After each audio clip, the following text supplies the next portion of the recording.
Was making Holo ADV a mistake? I've been asking myself that question for some time. This game didn't start out as a business plan. It wasn't made to chase a trend. It started out after many years of working in Japan's game and anime industry. In this video, I'm not here to defend Holo ADV. I'm also not here to blame anyone. I just want to explain how this game was made, why I decided to make it, and tell the story behind why Holo ADV exists.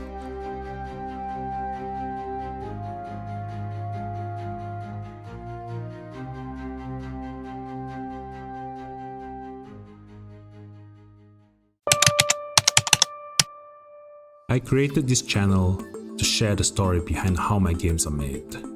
Most people only see the finished product, but every game has a journey before it reaches players.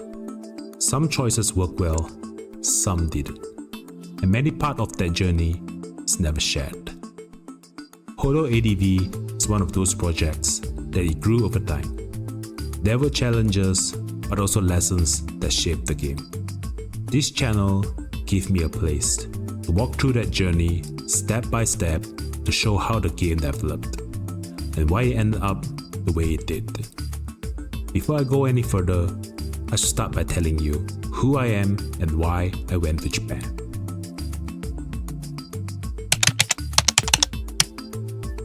I moved to Tokyo, Japan when I was 20. I worked at Toei Animation as a designer and project manager, helping on projects like One Piece, Kamen Rider, Pretty Cure, you name it. Later, I joined the cyber agent group that has several studios under their belt. Like Cygames, the team behind Uma Musume. Life in Japan's game and anime industry was fast-paced and exciting. Every day was a mix of challenges, creativity, and learning. But even with all that experience, I wanted something of my own. I wanted to create my own game, my own story, and my own intellectual property. That desire eventually led me to start my own company at the age of 26. So when I first ran my studio, back in 2015, it was just me. For the first 6 months, I worked alone. I rented a small office in Shibuya. At the time, Shibuya was becoming the Silicon Valley of Tokyo. Mobile games were booming and VTubers didn't exist yet. After 6 months, 2 friends joined me. We started taking outsourcing jobs from studios in Japan. From the beginning, things went better than expected. We managed to stay profitable, which gave us confidence to keep moving forward. I also learned very quickly that working and living in Japan is not always colorful and bright. Taxes are high, some companies still use fax machines, and sometimes they spend a long time explaining something gently when it could be done much faster by being more direct. Over time, I learned how the Japanese works.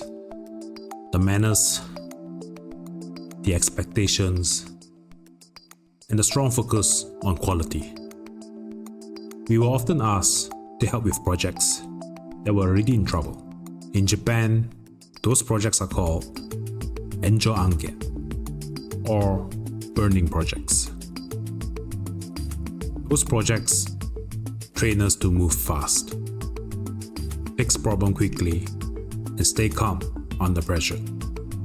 At the same time, we had to keep the quality high. Because of this, Japanese clients began to trust us. Over the next few years, the studio slowly grew. We reached about 30 staff members. We worked with major companies like Square Enix and Bandai Namco. Those years taught me a lot, not only about managing people, but also about working smart. How to move fast, how to stay efficient, and how to keep quality even under pressure.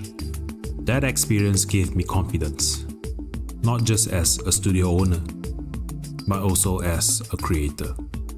With some stability in the business, finally had some room to think about something else, creating my own IP that will eventually lead to Holo ADV.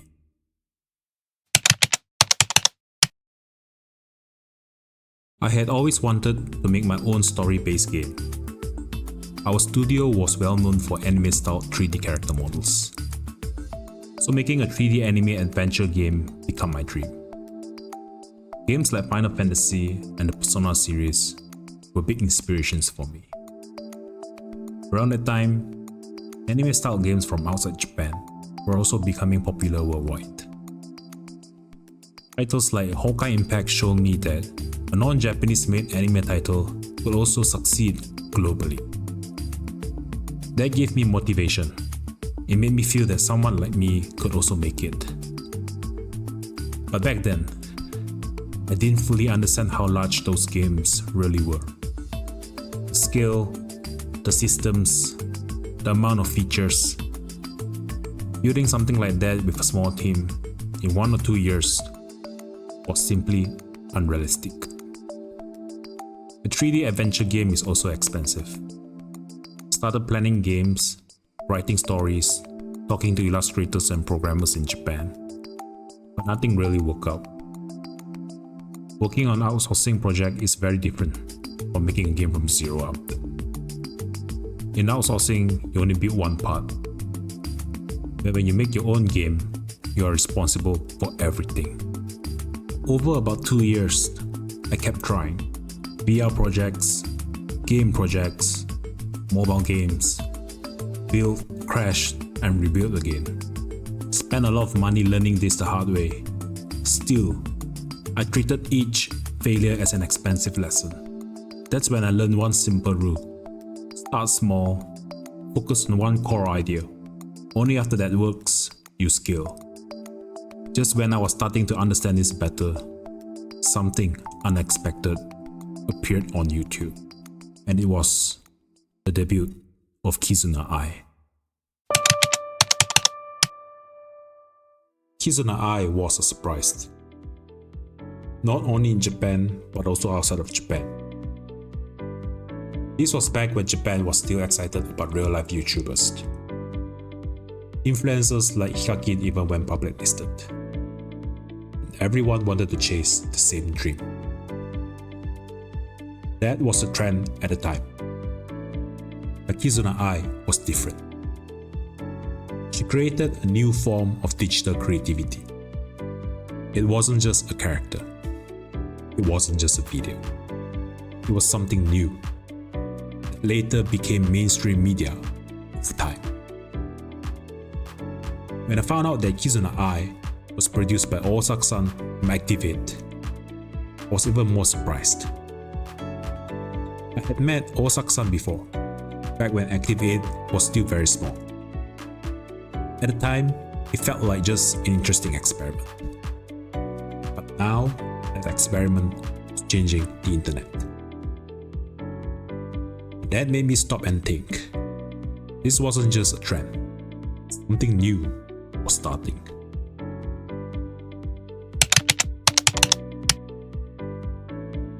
Soon after that, 5 reputable VTubers appeared. Even though there were 5, back then, people called them the 4 Heavenly Kings, or Shiten-O in Japanese. There were Kizuna Ai, Kaguya Luna, Mirai Akari, Shiro, and Nojaloli. Together, they shaped the early VTuber industry. Around this time, VTubers started to become a real thing. Investors became interested. Money started flowing in. You began to see VTubers groups appear.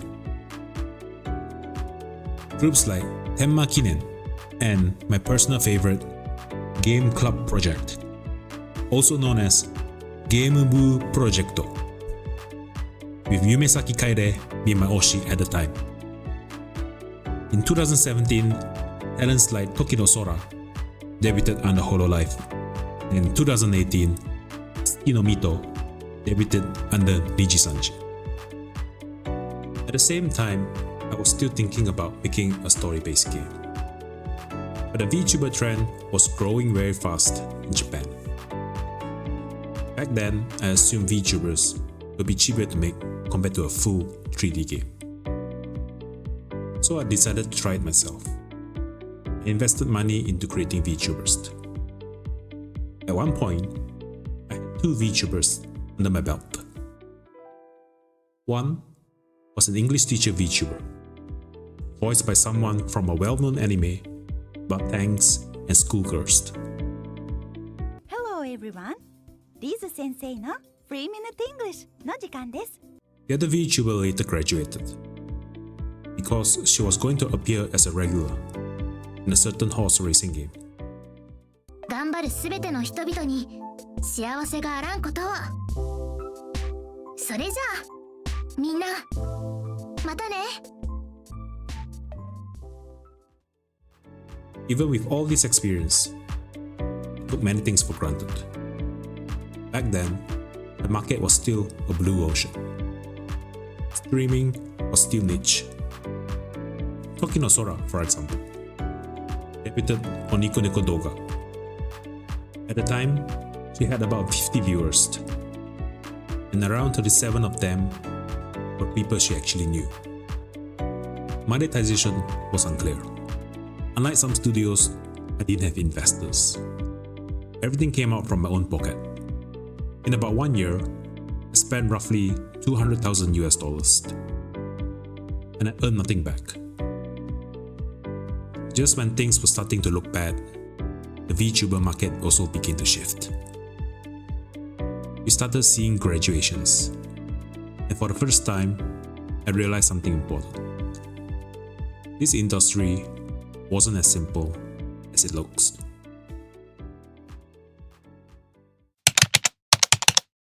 After the early boom, reality slowly caught up. We started to see graduations. Some VTubers disappeared quietly. Others ended suddenly. At the same time, VR was also starting to cool down in Japan. A few years earlier, VR was expected to change everything. Hardware was expensive, the audience was small, and the technology was still not ready for long-term use. AI, on the other hand, wasn't a hot topic yet. The tools we have today simply didn't exist back then. Looking back now, the timing was just off.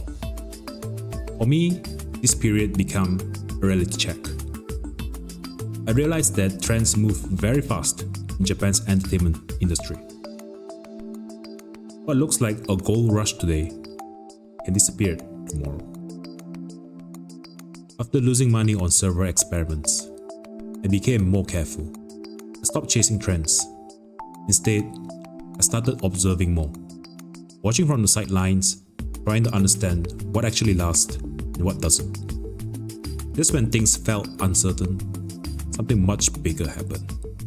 Something that affected not just this industry, but the entire world.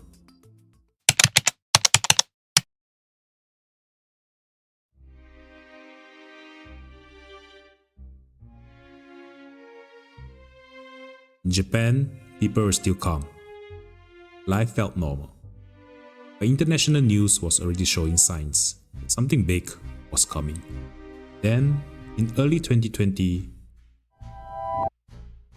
everyone was forced to stay at home. Companies had to move fast and adapt to situations they had never experienced before. For our studio, 2020 marked our first real decline in revenue.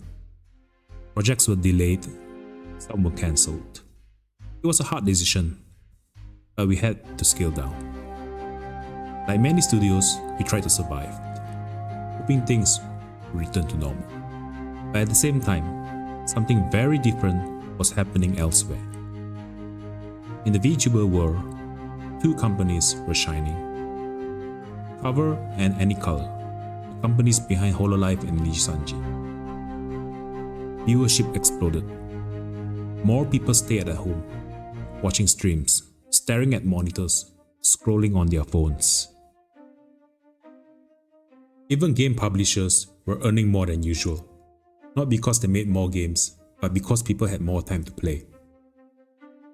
For studios like ours, which relied heavily on outsourcing work, the situation was very different.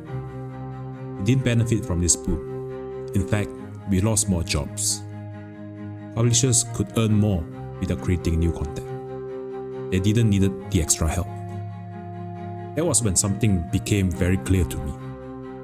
Business built only on outsourcing has a limit. No matter how good you are still depending on someone else's decisions.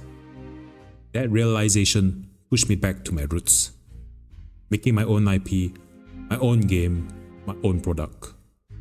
Something I could control. Something that could survive even when the world suddenly changes. And this is also when you start to see the rise of more indie studios. Around this time, things started to hit me emotionally. Losing projects was one thing, but losing my staff, my team, people I work with every day, that was much harder.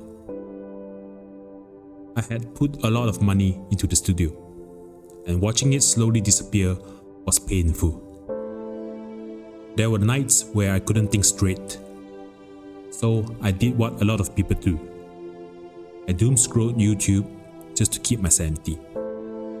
And without realizing it, watching Holo Live and Neji-sanji streams became a daily habit. It was comforting. Even when nothing else felt stable, those streams were always there. Little by little, something clicked. Started to feel that this was what I wanted to do. Not just making games, but spreading happiness through content. Making life feel meaningful again. Somewhere along the way, I had been blinded by trends, by revenue, by the pressure of keeping the company alive so I could support everyone. Ironically, as the company grew smaller, my burden felt lighter. It left a bad aftertaste. But at the same time, I felt relieved. For the first time in years, I finally asked myself what I wanted to do, what my purpose was, and what made me happy in the first place. After a lot of thinking, I had to face a very harsh truth. After 15 years in Japan, I finally made a decision I never thought I would make. I decided to leave.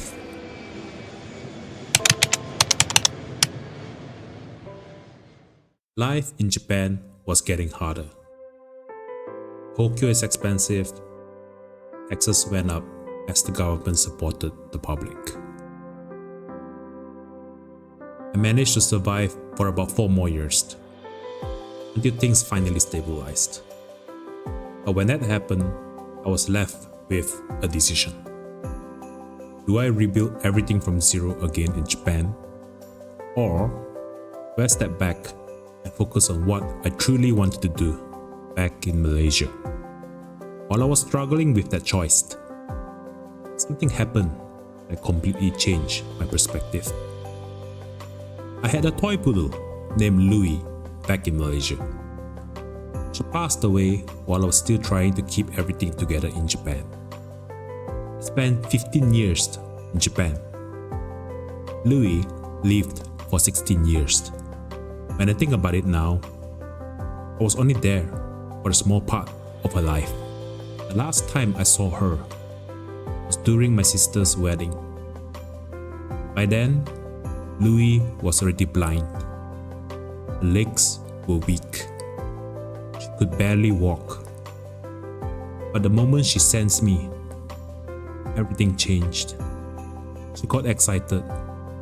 The tail moved. She tried to stand. That reaction, even in her condition, she still remembered me.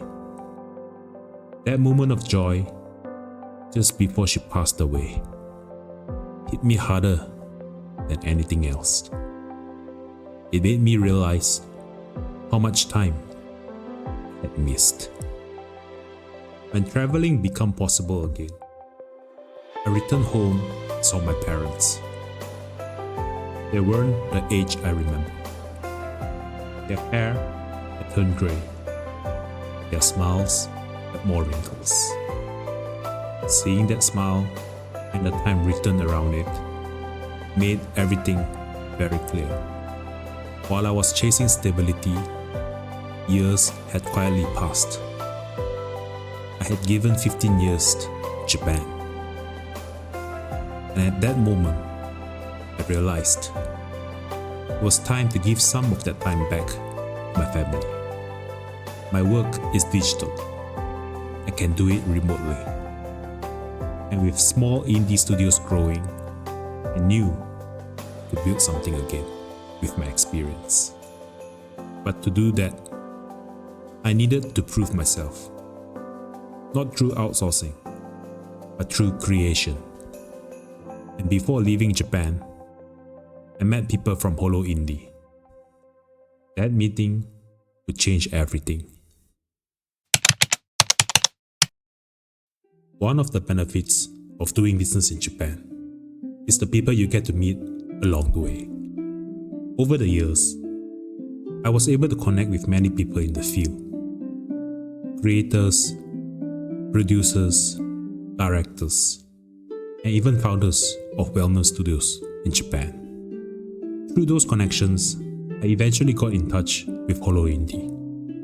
I shared my idea with them. I wanted to make a story-driven 3D adventure game based on Hololive members. Because of my experience in the industry, they trusted me enough to let me work on a larger project. But that trust came with responsibility. When you work with well-known IP, especially one with real talents behind it, you have to be very careful. You can't just interpret things freely. It's similar to working with famous anime or manga IPs.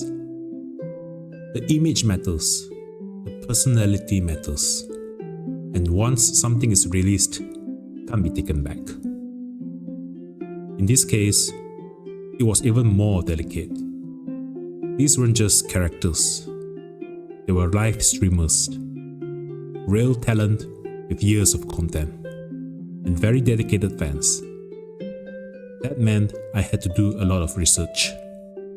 I needed to watch their streams, understand how they speak, how they react, what kind of jokes they make, and what kind of story feel natural for them. That takes time, a lot of time. Choosing a main character was not easy. Hololive has many talents. Every single one of them has their own story. So, this was never about who was the most popular or who stood out the most at that moment. For a story-driven game, the main character has to follow a certain rule. They need to start somewhere low. They need room to grow. And their journey needs to feel earned. At the same time, it would be better if the person was also funny. Someone who could lighten the story, make players smile and balance the heavier moments. When we look at it that way, it became natural to look at the Gen Zero talents. The talents who were there before everything became big. Someone who started as an underdog. Someone who grew over time. Someone who was funny and eventually learned how to shine. At that point, the choice became clear because the story was already there. This was just the beginning. In the next video, I'll share the process and the challenges of making Holo ADV, built by just 2 core developers with help from a few outsourcing artists. Holo ADV is now available on Steam. Every bit of support truly means a lot to us. And if you like to follow the journey, please like and subscribe the channel. Thank you.